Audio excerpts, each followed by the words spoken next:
하나님의 말씀은 마가복음 14장입니다.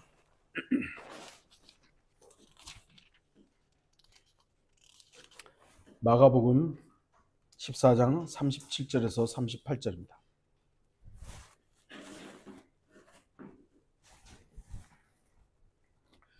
제가 말씀을 읽겠습니다.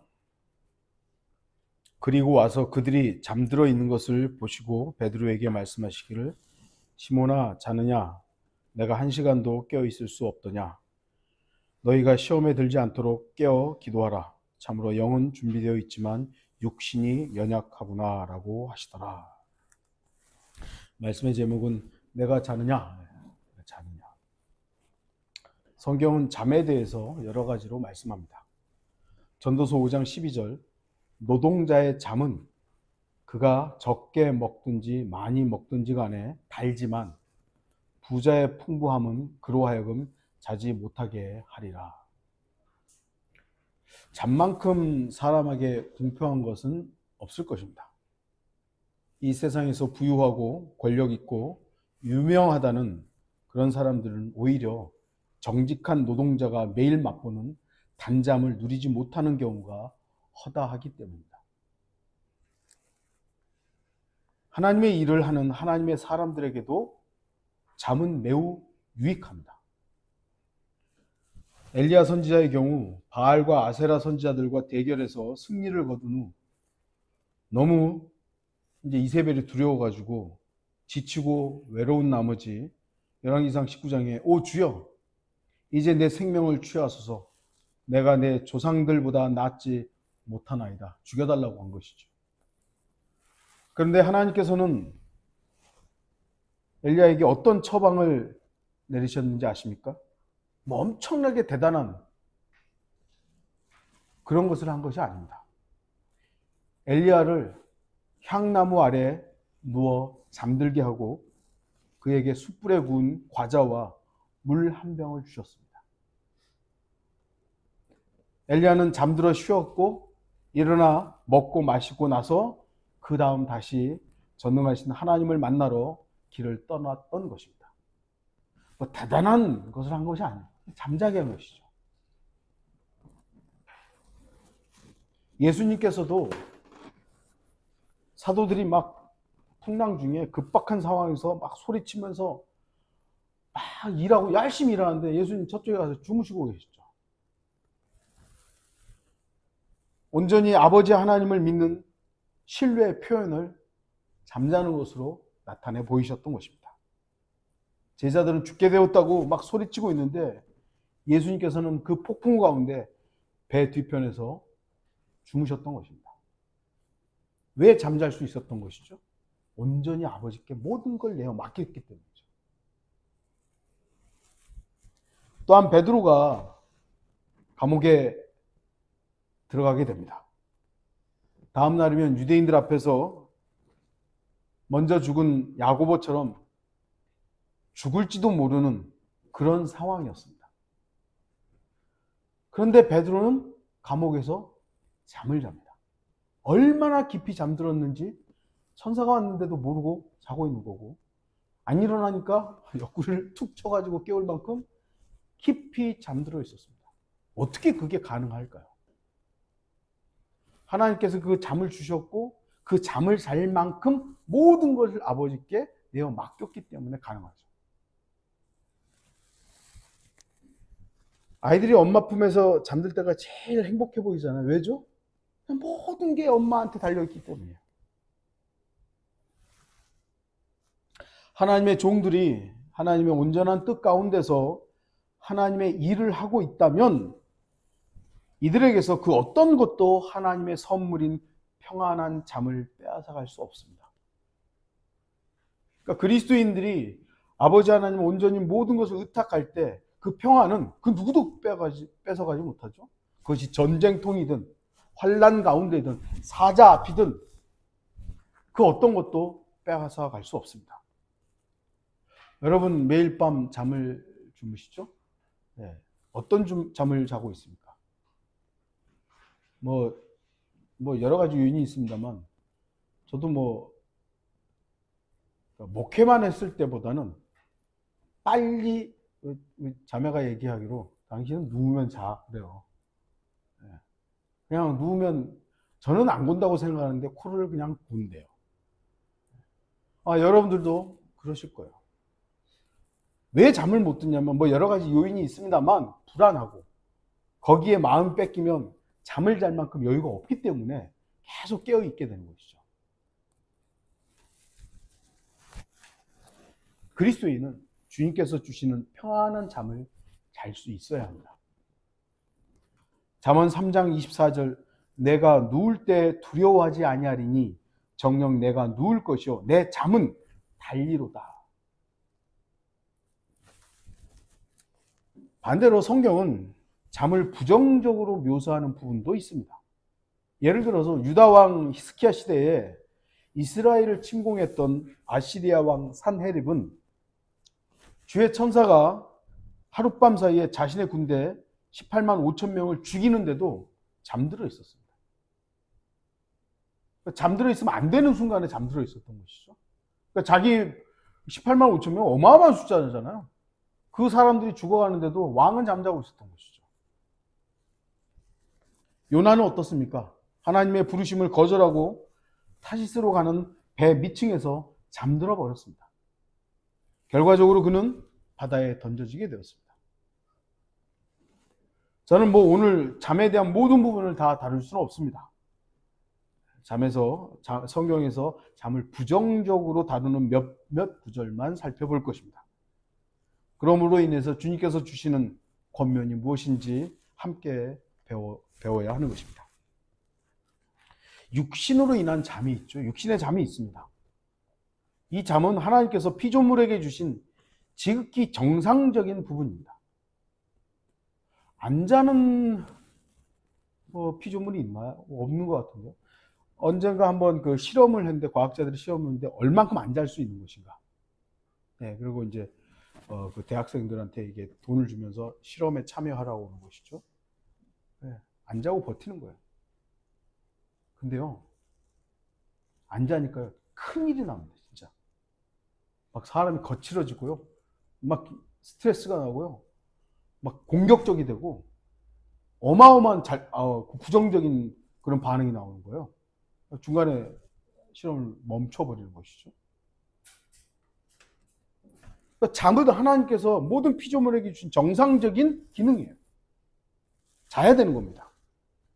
하나님께서 모든 피조물에게 필요한 잠을 주셨고 잠자고자 하는 욕망, 수면 욕구는 잘못된 게 아닙니다. 뭐 피곤한데 자야죠. 자야 되는 거예요.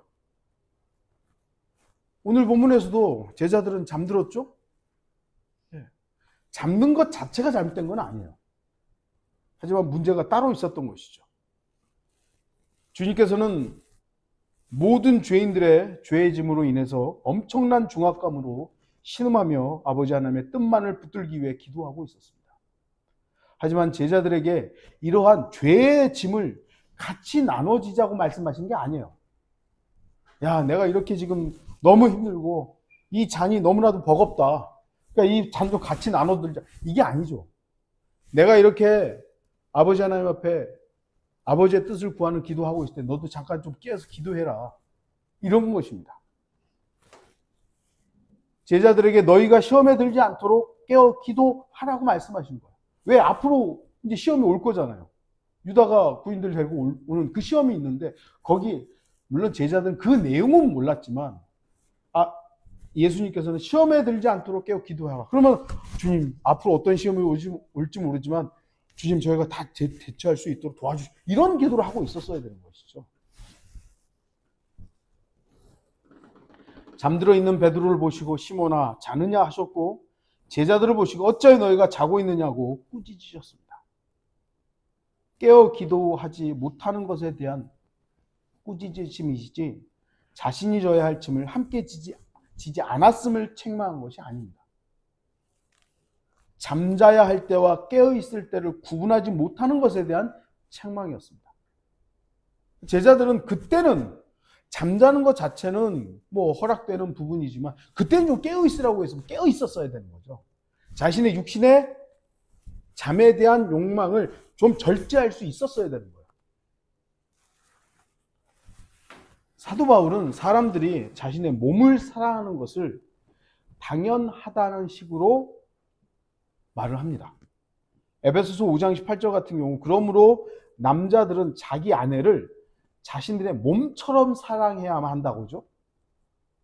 그러니까 자기 몸을 사랑하는 것은 정상적인 거예요. 어떻게 보면.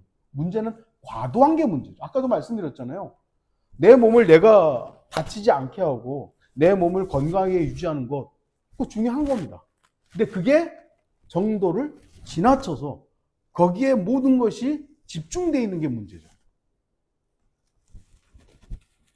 골로새서 2장 23절에서도 먹는 것이나 입는 것이나 남자 여자가 결혼하는 것이나 몸의 그 기본적인 욕구, 육체를 만족시키는 것 자체가 악한 것이라고 정의하지는 않습니다. 먹고 자고 결혼하고 부부가 함께 이런 관계, 이런 욕구들은 육체를 만족시키는 적정 수준의 것들은 하나님께서 모든 사람에게 주신 거예요. 이거 자체가 악하니까 부정적이다, 이건 아닙니다. 그러나 주의해야 합니다. 잠은 유익하지만 육체를 만족시키는 일이 영적인 부담과 필요를 감당하는 것보다 더 앞설 때 성경은 이것을 게으름이라고, 악한 것이라고 말하는 것이죠. 하나님께서 주신 적정한 잠을 초과해서 일해야 될 때 일하지 않고 자려고 하면 그건 게으름이 되는 거죠. 그건 악한 거예요. 먹어야 되는데 하나님께서 주신 정상적인 욕구죠. 그럼 먹어야죠. 그런데 먹는 것 이상으로 너무 많이 먹어서 나중에 토한다. 그건 죄라 그런 겁니다.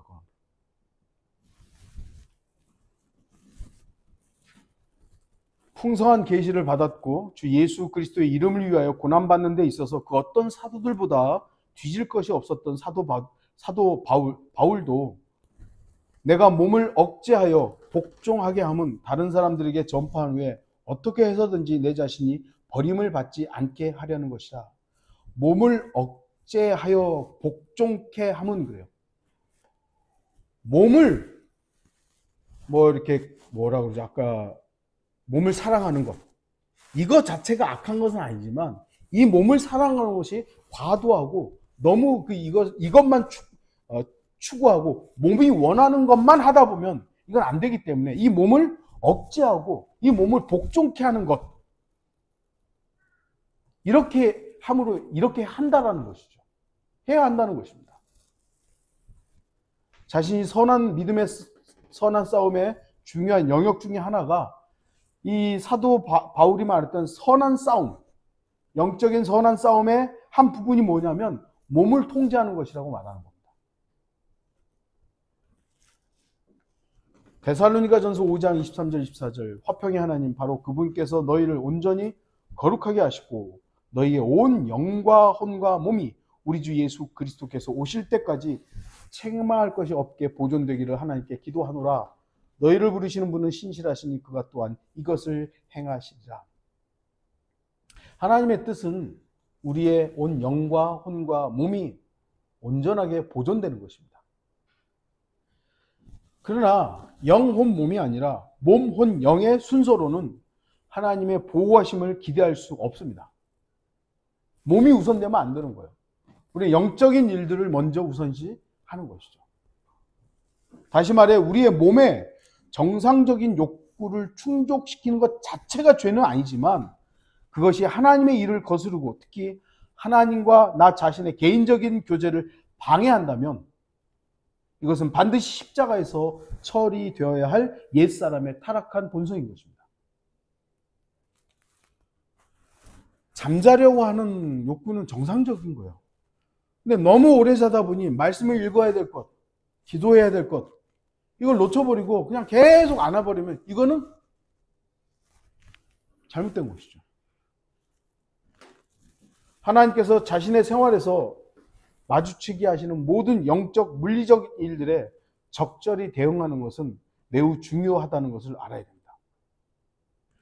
잠은 육체적인 정상적인 욕구 중에 하나이지만 이걸 잘 통제해야 됩니다. 물론 사람마다 잠의 분량, 어떤 사람은 5시간만 자도 뭐 충분하고 어떤 사람은 6시간, 어떤 사람은, 근데 대략적으로 보면 8시간 정도가 그 사람의 뭐 어떤 적정한 잠인 것 같아요. 물론 9시간 자야 되는 사람도 있기는 하겠습니다만. 근데 기본적으로 제 개인적인 생각은 9시간 이상 자야 된다는 건 조금은 병적인 겁니다. 그럼 몸에 문제가 있는 거예요. 그러니까 그 전날 뭐 잠을 못 자가지고 좀 더 잔다. 이건 뭐 괜찮은 건데 평상시에 마다 9시간 이상 잔다. 그건 조금 문제가 있다라고 저는 생각을 해요. 네. 다시 말씀드리지만 잠이라는 것은 하나님께서 우리에게 주신 것이에요. 그러나 이 잠 때문에 하나님과의 교제가 방해가 되고 말씀을 읽고 기도하는 일들에 게을러진다면 이거는 몸을 통제해야 됩니다. 몸을 절제할 줄 알아야 됩니다. 아주 중요한 부분입니다. 그래서 그리스도인은 주일날 예배드리기 전 토요일날 얼마만큼의 잠을 자느냐가 우리 청년들 주위에서 잘 들으세요. 그게 중요한 부분이 되는 거예요. 아, 나는 뭐 주일날 뭐 토요일날 1시간만 자도 주일날 안 졸 수 있어. 뭐 그런 거 상관없어요. 근데 예배에 집중할 수 없는 수면의 양을 가지고 있다면 그거는 지금 절제해야 되는 겁니다. 통제해야 되는 거예요. 우리 가만히 청년들 보면은 일 가기 위해서는 그 전날 적정한 수면 시간을 조절하잖아요. 근데 예배를 위해서는 왜 그 수면 시간을 조절 안 하는 거예요? 그럼 뭐가 지금 바뀌어 있는 거죠? 중요한 부분이기 때문에 특히 우리 청년들이 조금은 주의해서 좀 살펴봐야 될 부분일 것입니다. 또한 그리스도의 영적인 잠이 있습니다. 에베소서 5장 13절 14절 그러나 책망받는 모든 것이 빛에 의하여 드러나니 무엇이든지 드러나게 하는 것은 빛이니라. 그러므로 그가 말씀하시기를 잠자는 자여 깨어라. 그리고 죽은 자들로부터 일어나라. 그러면 그리스도께서 내게 빛을 주시리라 하셨느니라. 잠자는 자여 깨어라 그랬죠. 이 깨게 하는 도구가 뭡니까? 빛이십니다. 빛으로 깨우겠다는 거죠. 성경에서 잠자는 자를 깨우는 빛은 무엇입니까? 시편 119편 105절 주의 말씀은 내 발의 등불이요 내 길의 빛입니다. 하나님의 말씀이 등불이며 이 말씀이 진리의 빛입니다. 우리가 영적인 잠을 잠들어 있다면 하나님의 말씀의 빛만이 우리를 깨울 수 있는 겁니다. 저와 여러분에게 이 말씀이 있다는 것이 얼마나 소중하고 귀한 일인지 항상 감사하셔야 됩니다. 본문에 잠든 자를 깨우는 빛, 이 빛을 우리가 항상 소중하게 여기지 않으면 뭐 영적인 의미에서는 이 빛도 왜 계시록에서는 촛대로 옮기시잖아요. 물론 우리에게서 말씀을 걷어간다 이건 아니지만 내가 하나님의 말씀에 대한 자세가 올바르지 않으면 그 말씀은 나에게 없는 것과 마찬가지입니다. 그렇게 되면 안 되는 것이죠. 사도 바울은 에베소서를 그리스도 예수 안에 있는 성도들에게 썼습니다. 그렇다면 본문이 가리키는 대상은 이 잠자는 자들은 누구겠습니까? 잠자는 그리스도인입니다. 근데 어떻게 그리스도인들이 영적 잠에 빠지게 되겠습니까? 그 증상은 어떤 것입니까? 에베소서 5장의 문맥에서 보면 잠자는 그리스도인이 어떤 사람인가 살펴볼 수 있습니다. 그들은 하나님과 그리스도의 왕국으로의 부르심에 합당치 않게 행하는 자들이고 또한 빛의 자녀들로서 행하지 않는 자들이며 열매 없는 어둠의 일들에 관여하는 자들이고 말하기조차 부끄러운 짓들을 비밀리에 행하는 자들입니다. 쉽게 말해서 사도 바울이 그렇게도 강조하고 세부적으로 설명한 그리스도의 몸과 머리 되신 예수 그리스도께서 신부인 몸을 위해 이루어 놓으신 영적인 복들과 영원한 영광으로서의 그 부르심, 바로 이러한 진리에 합당치 않게 행하는 사람들을 말하는 겁니다. 영적으로 풍성한 것들을 주님께서 마련하셨어요. 특히 신부인 교회를 위해서. 근데 그것과 무관한 삶을 사는 거예요. 그런 사람들이 어떻게 보면 영적으로 잠들어 있는 것이죠. 성경을 믿는 그리스도인들은 방대하고 깊은 진리를 접할 기회가 많습니다. 죄송한 얘기지만 어쨌든 일반 교회들보다 우리는 바른 성경과 바른 진리의 책들을 접할 수 있는 기회 더 많이 열려 있죠. 그래서 마음만 먹으면 보석 같은 진리의 지식으로 탁월하고 풍성한 영적 지식의 보고를 자신 안에 형성할 수 있습니다. 더 많은 것들을 알고 더 많은 것들을 누릴 수 있습니다. 그렇기 때문에 더욱더 주의해야 합니다. 영적인 것들을 많이 알고 많이 누린다는 것은 어떻게 이제 반대적인 걸 측면을 보면 그만큼 책임도 있다는 거예요. 하나님께서 우리에게 많은 것을 주신 것은 이 땅에 살 때 종으로서 많은 책무를 줬을 때 누릴 수 있는 권위 또는 뭐랄까요, 누릴 수 있는 양이 많죠. 그러니까 그만큼 책임도 있는 거예요. 책임도. 이번에 공무원들이 대통령 한마디에 막 나와가지고 청소하고 막 그랬다고 좀 불평을 했다 그러더라고요. 공무원이 이것까지 해야 되나? 아니, 우리가 세금 주는데 그렇게 해야지. 안 한 게 문제 아니었어요? 제가 볼 때는 강에 가가지고 막 쓰레기 줍고 그러면서 물론 자신들이 또 고유하게 해야 될 일들이 있겠죠. 그 일도 바쁘겠지만 공무원들은 어쨌든 국가를 위해서 봉사하라고 우리가 세금으로 먹여 살리고 있는 거 아니에요. 그럼 조금은 귀찮은 일들이라도 그거를 하는 것이 어떻게 보면 당연하다고 받아들여야 된다. 이것까지 해야 돼? 그거는 국가에서 준, 나라에 준 권한을 잘 모르는 겁니다. 하나님께서 우리에게 그리스도인으로서 많은 것을 알려주셨다면 우리는 그만큼 복음이 어떤 것인지 정확하게 알았다면 그 복음을 가만히 가지고 있으면 안 되잖아요. 이거 전해야죠. 우리가 진리를 알았어요. 예수 그리스도에 대한 풍성한 진리를 알았어요. 나만 알고 있으라는 게 아닙니다. 함께 공유하라는 거예요. 그래서 우리 그리스도인들이 함께 교제하는 것 아닙니까? 성경을 많이 알수록 더 위험한 자리에 설 수 있습니다. 베드로후서 2장 21절, 의의 길을 알고 난 뒤에 그들에게 전수된 거룩한 계명을 저버리는 것보다는 알지 못했던 편이 더 나았으리라. 야고보서는 대환란을 직면한 12지파를 대상으로 쓴 것이지만 그리스도의 몸에 속한 그리스도인들도 믿음과 실행 사이의 균형을 잡기 위해 야고보서에서 많은 것을 얻어야 됩니다. 야고보서 1장 22절에서 25절, 그러나 너희는 말씀을 행하는 자가 되고 단순히 듣기만 하는 자가 되어 자기 자신을 속이지 말라. 누구든지 말씀을 듣기만 하는 자가 되고 행하는 자가 되지 아니하면 그는 거울로 자기의 타고난 얼굴을 보는 사람과 같으니 이는 그가 자기를 보고는 가서 즉시 자기가 어떻게 생겼는지를 잊어버림이라. 그러나 자유의 온전한 법을 주시하고 그 안에 계속 머물러 있는 자는 듣고 잊어버리는 자가 아니라 오히려 실행하는 자니 이 사람은 그의 행실로 복을 받으리라.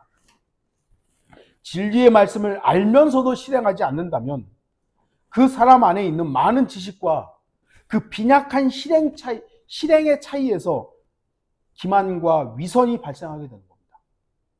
많이 알아요. 아무것도 안 해요. 그러면 위선자라고 누가 안 하겠어요? 진리를 아는 그리스도인에게 일어나는 이러한 기만과 위선은 그 지식이 깊고 많을수록 더 심각하게 일어나는 겁니다. 그래서 자신이 가지고 있는 지식으로 하나님의 말씀에 대한 불순종과 하나님의 일들에 대한 미온적인 태도를 가짐으로써 오는 그 위선을 스스로 잊어버리게 되는 겁니다. 그리고 자기 자신도 모르는 사이에 자신을 속이게 됩니다. 이것을 바로 자기 기만이라고 합니다. 제가 말씀드렸는지 모르겠습니다만 어떤 지난번에 읽었던 어떤 책에서 자기 기만에 대해서 이렇게 쓴 부분들이 있어서 아주 좀 주의 깊게 읽어봤던 부분이 있는데 특징들이 있더라고요. 네. 어떤 사람이 자기가 자기를 속이느냐, 자기가 자기를 속이는지도 모르는 거예요. 그만큼 자기를 속이는 사람들이 사실 굉장히 많더라고요. 거기 보니까. 특히 지식이 많은 사람들, 이거는 IQ의 차이가 아니라 똑똑하다 아니다가 아니라 오히려 여러 가지 지식이 없는 사람은 그냥 정직하게 사는 경우들이 그냥 아는 대로 살아가니까. 근데 많이 아는 사람일수록 똑똑하다고 하는 사람들일수록 더 악한 영향을 끼치고 자기 자신을 거기에 그렇다라고 자기 자신을 그렇게 만들어버리는 거죠. 여러분들 히틀러는 조금 광적인 사람이었는지 모르지만 그 밑에 있던 괴벨스라든지 이런 사람들도 되게 엘리트들입니다. 그런데 그런 어마어마한 일들을 저질렀죠. 자기 기만에 빠진 사람들이에요. 지금 있는 한학자 하면 또 유튜브에 걸릴려나 모르겠는데 그 사람은 17살에 문선명하고 결혼을 해서 애 낳고 살다 보니 이게 어떻게 보면 공부할 시간이나 이런 게 통일교에서만 배운 걸로만 했기 때문에 이게 지식이 좀 짧을 수 있어요. 그러나 그 아들들 있잖아요. 최고의, 특히 지금 미국에 있는 그 문형인가 그 7째 아들, 그 사람은요, 최고의 학문을 배웠던 사람이에요. 최고의 학문. 근데 여러분들 아시잖아요. 센츄리온 교회인가? 통일교 센츄리온 교회 가지고 총을 믿는 종교예요. 자기 기만에 빠져 있는 거잖아요. 자기가 지금 남을 속이고 있다고 생각하겠어요? 아니죠. 진리를 말한다고 하겠죠. 그리스도인이 진리를 알면서도 이 진리의 말씀에 따라서 빛의 자녀로 행하지 않을 때 그는 영적인 어둠에 휩싸이게 되고 그것은 영적 수면 상태가 되는 겁니다. 알면서도 그 아는 것을 실행하지 않고 계속 가지고만 있으면 뭐 하는 겁니까? 그건 자고 있는 것이죠. 깨어야 하는 겁니다. 마지막으로 민족적 타락으로 인한 잠이 있습니다.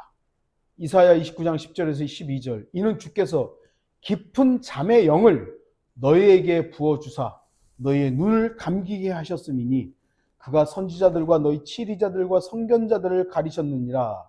모든 환상은 너희에게 마치 봉인된 책의 말과 같이 되었으니 사람들이 그것을 유식한 자에게 건네주며 말하기를 청컨대 이것을 읽으라 하나 그가 말하기를 봉인되어 있으니 읽을 수 없노라 하며 또 그 책을 무식한 자에게 건네주며 말하기를 청컨대 이것을 읽으라 하나 그가 말하기를 나는 무식하다 하느니라.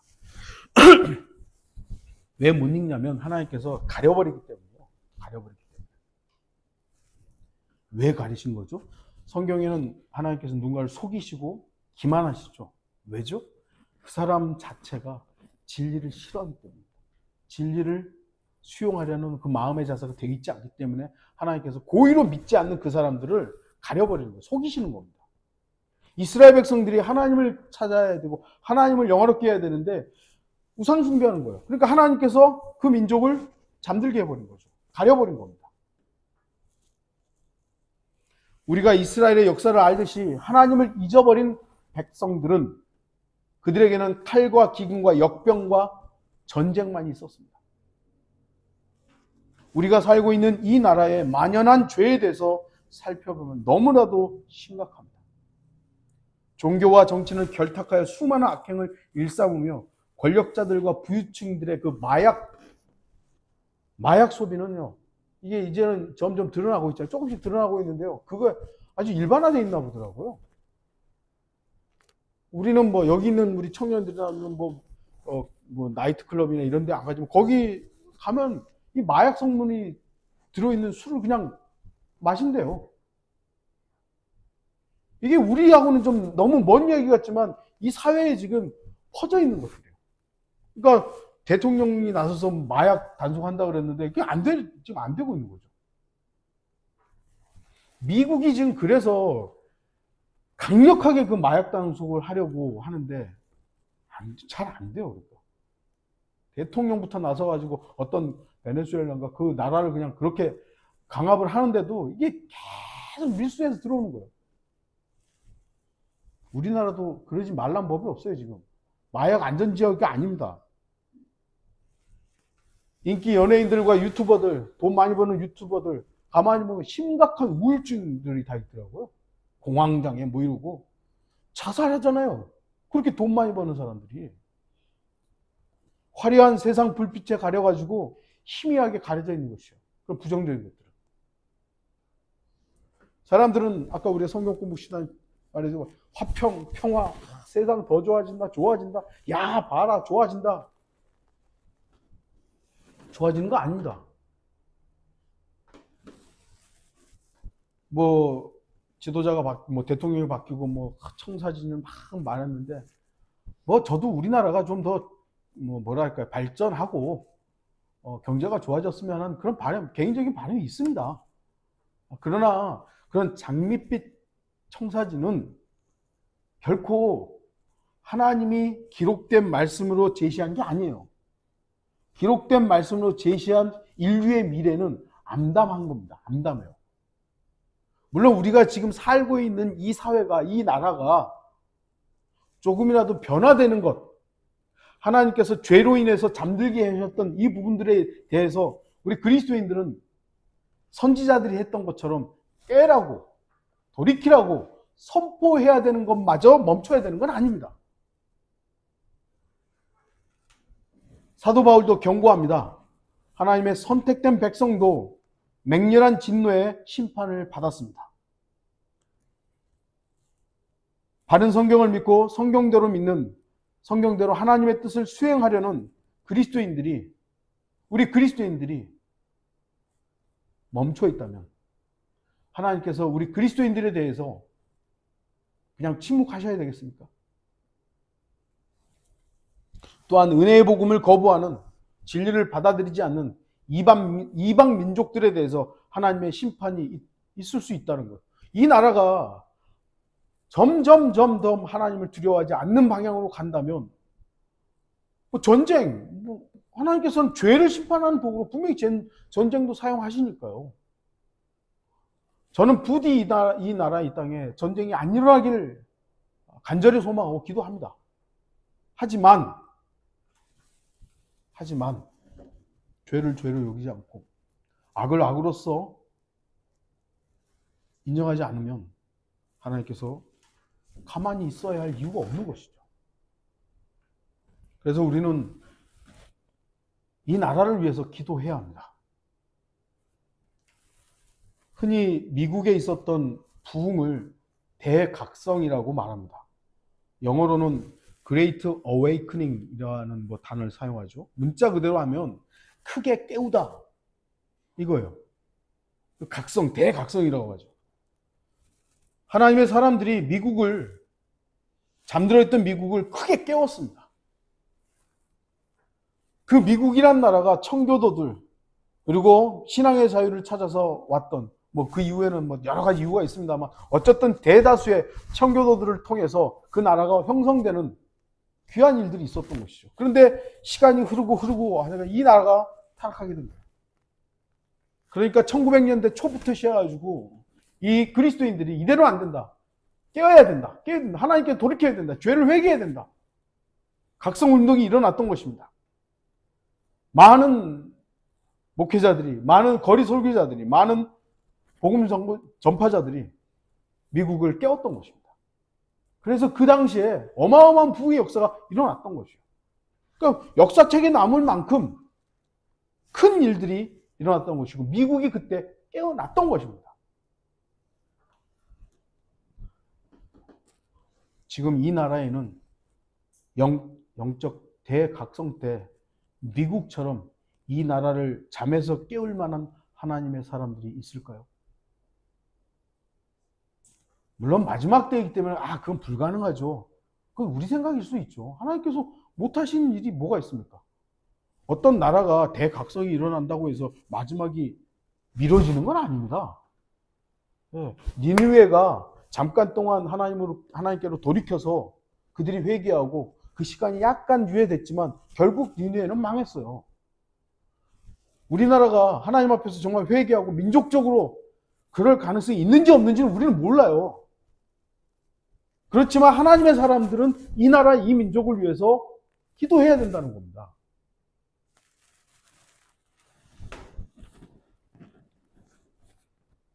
스코틀랜드 장로교의 창시자였던 존 낙스가 병들어서 침상에 누워 있었습니다. 그는 자신의 아내에게 말합니다. 성경을 가져와서 내가 처음 내 닻을 내린 성경 구절을 읽어주시오. 그러자 그의 아내는 그에게 요한복음 17장에 예수님의 중보 기도를 읽어주었습니다. 그 말씀을 듣는 동안 존 낙스는 자신의 위중한 병세를 잊은 듯 했습니다. 그리고 그는 자신의 조국을 위해 간절히 기도하기 시작했습니다. 그는 그때까지 자신이 전하는 복음을 듣고도 이것을 거부한 불경건한 자들을 위해서 중보 기도했습니다. 또한 최근에 회심한 이들을 위해서 열렬히 기도했습니다. 그 다음에는 자신과 함께 했으며 도처에서 박해를 받고 있는 주의 종들을 보호해달라고 기도했습니다. 존 낙스는 기도하면서 주와 함께 있기 위해 본향으로 갔습니다. 카톨릭 여왕이었던 프로테스탄트들을 혹독하게 박해했던 피에 메리 여왕.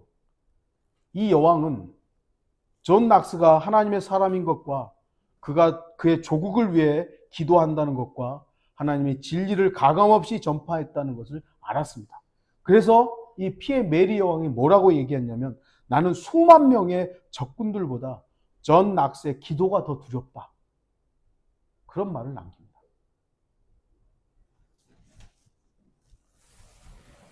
존 낙스는 생전에도 자신의 혼을 내어놓고 스코틀랜드가 불신과 로마 카톨릭에서 돌이켜 하나님의 말씀을 받아들이기를 중보했고 하나님께서 그에게서 혼을 취해 가실 때도 같은 일을 하고 있었던 것입니다. 존 낙스는 자신의 민족을 위해서, 나라를 위해서 기도했던 것입니다. 사무엘상 12장을 보시면 사무엘의 설교가 나옵니다. 23절에서 25절 또 나로서는 결단코 너희를 위하여 기도하기를 그침으로 죽게 대하여 죄를 범하지 아니하며 내가 선하고 의로운 길을 너희에게 가르치리니 너희는 주께서 너희를 위하여 얼마나 큰 일을 행하셨는지를 생각하고 오직 주를 두려워하고 너희 마음을 다하여 진리로 그분을 섬기라. 그러나 만일 너희가 여전히 악하게 행하면 너희와 너희 왕이 다 진멸되리라. 사무엘은 자신의 민족인 이스라엘을 위해 기도하는 것을 그치는 것이 하나님께 죄를 범하는 것이라고 말합니다. 그만큼 사무엘은 그 악하고 범죄하고 있었던 이스라엘을 위해서 끊임없이 기도했던 겁니다. 내가 거룩하니 너희도 거룩하라고 말씀하신 하나님과 하나님은 소멸케 하시는 불이신이라는 이 말씀을 아는, 이 진리를 아는 성도가 자신의 민족이 처한 타락과 만연한 죄로 인해 중보하지 않는 것은 영적으로 잠들어 있는 겁니다. 저도 이 나라 되게 사랑합니다. 엄청 사랑합니다. 왜요? 이 나라 사람이니까요. 여기서 혜택을 받고 있고 많은 것을 공급받고 있고 유익하니까요. 저는 개인적으로 트럼프 대통령이 지금 우리나라에 대해서 많은 요구가 있는데 트럼프 대통령 입장에서는 그게 맞아요. 트럼프는 미국 사람이니까 미국의 이익을 위해서 그렇게 우리한테 요구하는 게 그게 잘못된 건 아니에요. 그러나 저는 한국 사람이잖아요. 한국 사람이기 때문에 트럼프 대통령이 자기 나라의 이익을 위해서 그렇게 요구하는 것에 대해서 저는 불만이에요. 안 했으면 좋겠어요. 미국이라는 나라가 우리나라가 수출을 해서 어마어마한 이익을 사실은 취했잖아요. 그러니까 미국 입장에서는 이익 좀 그만 가져가. 이런 식으로 지금 하는 거죠. 그러니까 미국의 입장에서는 그렇게 말하는 게 맞다는 거예요. 하지만 저는 한국 사람이기 때문에 그런 요구가 불합리하다라고 말하는 것이죠. 저는 그게 당연히 이 나라 사람으로서 할 수 있는 얘기 아니겠어요? 그리스도인들은 애국자여야 합니다. 왜요? 그 나라의 혜택을, 물론 이제 뭐 아랍이라든지 뭐 불교 국가라든지 이런 다른 국가에서 신앙의 박해를 받는 이런 사람들은 그런 우리와 지금 상황이 다르기는 합니다만, 우리는 이 나라에서 많은 혜택을 받아서 신앙의 자유를 누리며 살아가고 있어요. 그리고 이 나라를 위해서 우리는 봉사해야 합니다. 그렇기 때문에 우리는 이 나라의 변질과 죄로 향하는 것에 대해서는 기도해야 돼요. 멈추라고 말할 수도 있어야 되는 겁니다. 저는 이 나라가 더 잘 살고 더 번영하는 것을 위해서 기도하자라고 말하는 게 아닙니다. 물론 이 나라가 더 나은 나라가 되는 것은 우리가 신앙생활을 더 평안히 할 수 있는 조건이기 때문에 필요합니다. 그러나 우리의 기도는 그러한 물질적인 번영을 위해서 기도하는 것, 거기에 제한되어서는 안 되고, 우리는 이 나라가 죄로부터 돌이키고 억압받는 사람들을 구제하고 어려움에 처한 사람들에게 공의를 실현할 수 있는 그런 나라가 될 수 있도록 기도해야 되는 것이죠. 제가 말씀드렸잖아요. 지도자들이 하나님을 두려워할 수 있는 나라가 되야 된다고. 근데 뭐 하나님을 두려워하니까 이 사람들이 다 기독교로 개종하라는 말입니까? 아니잖아요. 그 국회의원들 가운데는 불교도도 있고, 뭐 심지어는 통일교한테 돈 받는 사람도 있고, 뭐 별의별 사람 다 있잖아요. 제가 기도할 때 저 대통령부터 다 하나님을 두려워하게 해서 기독교로 다 개종해가지고 기독교 국가가 된, 그걸 얘기하는 게 아닙니다. 그렇게 될 수가 없어요. 세상은. 죄를 죄로서 법대로 그것을 판단해서 그걸 집행하고, 제발 좀 사형제를 왜 이렇게 멈춰 있는지 모르겠어요.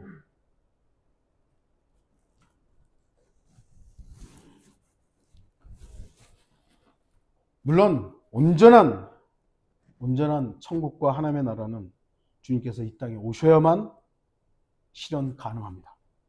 그럼에도 최소한 하나님을 두려워할 수 있도록, 두려워하는 일들을 하도록 우리는 기도해야 됩니다. 저들이 하나님을 두려워하게 해달라고. 그러므로 우리가 잠들지 않는 모습임을 잊지 말아야 합니다. 성경을 믿는 성도들은 이 나라가 좀 답답하지만 나가서 이렇게 데모하시는 분 자유민주주의를 수호하자고 막 하시더라고요. 자유민주주의를 수호하는 게 하나님의 일입니까? 민주주의는요, 이 땅을 운영하는 하나의 정치 체제 중에 하나이지 성경적인 정치 체제는 아닙니다. 성경적 정치 체제는 뭐죠? 신권주의예요. 하나님이 통치하는 게, 그게 예수 그리스도의 독재적 통치죠. 그게 성경적인 거예요. 근데 그거는 우리가 이 땅에서 이룰 수 있는 게 아니라 예수님이 오셔야만 이루는 거예요.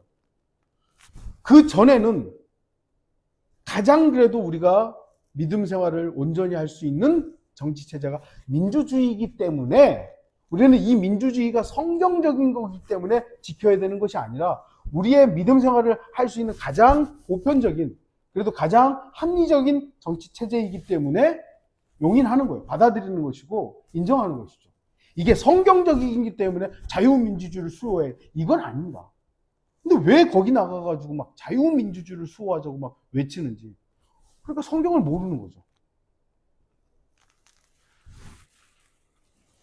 예수 그리스도의 왕정 정치만이 성경적 정치 체제임을 잊지 마십시오. 우리는 이 나라의 타락과 죄, 그리고 하나님을 향해 잠들어 있는 양심이 깨어나도록 기도해야 하는 겁니다. 저들이 좀 하나님을 두려워하는 그 양심이 좀 깨어나서 적어도 양심대로, 그리고 법의 테두리 내에서 제발 좀 정치해라. 이런 것들을 위해서 기도해 놓은 것이죠. 하나님의 사람들은 자신의 민족을 위해 기도하는 사람들이었습니다. 사도 바울도 자신의 이스라엘 민족을 위해서 내가 차라리 버림받는 건 낫겠다라고까지 말할 정도로 자신의 민족을 사랑했던 사람이에요. 결론 좀 맺겠습니다. 하나님께서는 내가 자느냐고 우리 각자에게 묻습니다. 저는 이 설교를 듣는 우리 모든 성도들이 하나님께 헌신했고 진리로만 하나님을 섬기겠노라고 결심한 성도들이라고 믿습니다. 분명 우리가 헌신했을 때 우리는 우리의 실제적인 몸을 드린 것입니다. 그러나 몸의 생활을 통제하지 못하고 자신의 잠을 정상적으로 조절하지 못하는 사람은 올바른 헌신을 한 게 아닙니다. 잠도 여러분들이 조절할 줄 알아야 돼요. 참 저도 요즘에 나이가 들었는지 원래 제 알람은 7시 10분인데 꼭 6시 정도 되면 이게 깨네요. 이게 아침잠이 없어졌는지. 그래가지고 이제 이게 그렇다고 일어나서 뭐 하기도 그렇고, 그러니까 또 누워있다가 대충 하는데, 어쨌든 저 평균적인 수면 시간은 6시간에서 7시간. 조금 더 피곤하다면 8시간. 그렇게 되죠. 여러분 각자 조금 다르겠지만, 너무 많은 잠, 또 너무 적은 잠을 통해서 여러분이 하나님과 교제하고 하나님을 만나는 시간들이 불규칙해지거나 잘못됐다면 여러분의 몸에 통제를 해야 됩니다. 잠을 통제해야 됩니다.